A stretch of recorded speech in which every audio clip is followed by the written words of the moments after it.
You're watching Story Scroll. Real stories, raw emotions, and endings you'll never forget. Let's scroll into today's tale. Original post? My wife yelled, "If you walk out that door, don't you dare come back." I simply said, "All right." I never imagined my marriage would come to this. Standing in my own living room, staring at the woman I vowed to spend my life with, and realizing I didn't even recognize her anymore. I'm in my early 30s, been married to my wife for 6 years. For the first few, things were good. Not perfect, but we were partners. We laughed a lot, built a small life together, and supported each other through some tough times. But somewhere along the line, something shifted. It started small, little criticisms about how I folded laundry or forgot to text her while I was working. Then it grew into bigger things. She became increasingly controlling and dismissive. If I wanted to hang out with friends, she'd accuse me of trying to escape her. If I mentioned being tired from work, she'd roll her eyes and say, "You wouldn't be so exhausted if you aimed higher. You'll never make enough for us to have a real life." That one stung. I've never been rich, but I've always worked hard. I have a steady job in IT. Not glamorous, but it pays the bills. Still, nothing I did was ever enough. She mocked my hobbies, said video games were for losers, and that my weekend woodworking projects were a waste of space. If I tried to defend myself, she'd go silent for days, punishing me with the cold shoulder. I'm not perfect either. I work long hours and sometimes get lost in my own head. I'm not good with big emotional displays, and maybe that frustrated her. But I always tried to keep the peace, thinking things would get better if I just stayed patient. They didn't. For months, I felt emotionally drained, walking on eggshells, afraid to say the wrong thing. It wasn't even a marriage anymore. It was a test I kept failing. Last week was my mom's birthday. My parents live about an hour away, and I'd planned to drive up after work with a cake and some flowers. They'd invited my wife too, but she'd brushed it off earlier in the week, saying she was too busy. So I figured I'd go alone, spend a couple of hours, and come home. When I mentioned my plan that evening, she snapped. "You didn't even ask me first," she shouted, crossing her arms. I was confused. "Ask you what? You said you weren't coming." "That's not the point. You don't just make plans without considering me. You're so inconsiderate." I tried to keep calm. "It's my mom's birthday. I'm just dropping by for a bit. You're welcome to come if you want." She rolled her eyes. "Why would I? I don't have time for small talk with your boring family." That hit harder than I expected. My parents have always treated her kindly, even when she barely tolerated them. I sighed and said quietly, "You don't have to come, but I'm still going. Mom's been looking forward to it." That's when she exploded. She started dragging up every small argument we'd ever had. How I forgot our anniversary dinner once, how I'd never listen, how she married below her potential. It was like watching someone in update. My wife yelled, "If you walk out that door, don't you dare come back." I simply said, "All right." It's been a little over a week since I walked out that door, and I still haven't gone back. At first, I thought she'd cool down after a few hours or maybe a day, and we'd talk like adults. That's how most of our past fights went. She'd blow up, I'd back down, and we'd pretend everything was fine for a while. But this time, something was different. Maybe because I didn't run back, or maybe because deep down she knew this time I meant it. The first 3 days were chaos. My phone wouldn't stop buzzing. She alternated between fury and pity in a matter of minutes. One text saying, "You're pathetic. You can't survive without me." And the next saying, "You're throwing away everything we built. Please come home." When that didn't work, she tried guilt. "You're ruining our marriage over one stupid argument. You always overreact." I didn't answer a single message. I couldn't. Every time I picked up the phone, I felt that same tightness in my chest I used to get when she'd start one of her rants. So I did the one thing I should have done years ago. Nothing. I stayed silent. I've been staying with my parents since then. Took a few days off work, told my boss I needed time for personal reasons.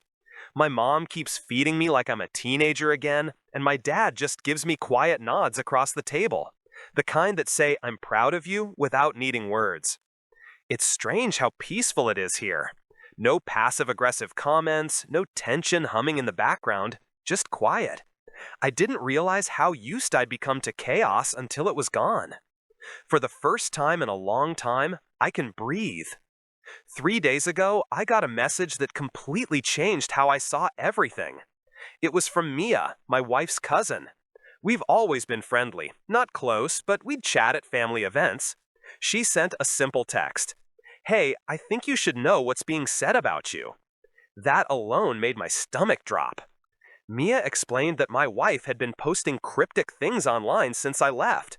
Vague status updates like, when you escape emotional abuse, you find peace, and some men play the victim when they lose control. According to Mia, she'd also been telling mutual friends that I'd been emotionally manipulative and verbally cruel, painting herself as this broken woman who'd finally stood up to her toxic husband. I just sat there staring at my phone. It felt like being punched in the chest. I've spent years trying to avoid fights, constantly bending over backward to make her happy. And now she was rewriting the story entirely, making me the villain. But Mia wasn't done. She hesitated before sending the next message. Look, I didn't want to tell you this, but she's been seeing someone else. For months. At first, I didn't believe it. My immediate thought was, no, not her, not like that. But then she told me who. Ethan, a guy from her office. The same Ethan she used to mention casually, saying, he's just a friend, we grab coffee sometimes at work. I remembered how she used to smile at her phone when she texted him, how she'd get irritated if I asked what was funny. The nights she had to stay late for meetings, the weekends she said she needed alone time to clear her head. The memories started lining up like puzzle pieces I didn't want to see fit together. Mia said she didn't know how serious it was, only that everyone in their circle knew they'd been close long before I walked out. My wife had even been spotted at a restaurant with him the same week she told me not to come back. I sat there for hours after that conversation, alternating between anger, heartbreak, and a weird final update. My wife yelled, "If you walk out that door, don't you dare come back." I simply said, "All right." It's been 6 months since I walked out that door, and my life looks completely different now. The divorce was finalized last month. The papers came in the mail on a rainy Tuesday, and I remember just staring at them for a while. No anger, no sadness, just quiet acceptance. It was strange how something that once felt like the end of the world had turned into nothing more than a formality. After I left, I rented a small one-bedroom apartment on the edge of town. It's nothing fancy, secondhand furniture, a view of a parking lot, but it's mine. Every inch of it feels like peace. No tension, no walking on eggshells, no cold silence filling the space. Just quiet mornings with coffee and the sound of traffic outside. I started therapy a few weeks after moving out, and it's probably the best decision I've ever made. My therapist helped me unpack years of emotional exhaustion I didn't even realize I was carrying. I'd gotten so used to being dismissed and criticized that I forgot what it felt like to exist without that constant pressure to prove my worth. I've reconnected with old friends too, people I'd slowly drifted from because she didn't like them. We grab beers, laugh about stupid stuff, talk about sports and work and life. It feels normal again. I even joined a local running club. At first, it was just something to fill the time, but now it's something I look forward to. There's a peace in movement, a reminder that life keeps going forward, whether you're ready or not. I've started dating again, but nothing serious. Mostly casual meetups, coffee dates, shared laughs. I'm not looking for love right now. I'm just learning how to be again, to trust myself, to feel joy without needing anyone's approval. Peace, I've learned, feels better than revenge ever could. A few weeks after the divorce was finalized, I heard through mutual friends what had happened to her. Apparently, her relationship with the coworker didn't last long. Word is, he broke things off not long after she filed for divorce, told her he wasn't ready for commitment. The same man she risked her marriage for walked away the moment she was free. I'd be lying if I said I didn't feel a flicker of poetic justice, but mostly I just felt detached, like watching a movie I'd already seen the ending of. She tried reaching out a few times after that. Different numbers, fake social media accounts, all the same message: that she'd made a mistake, that she'd never meant to hurt me, that she thought I'd always come back eventually. The last attempt was an email. It was long, paragraphs of apologies, explanations, and half admissions. She wrote about how she'd been confused and Thanks for watching Story Scroll. Hit that bell and stay tuned for the next story that will move your heart.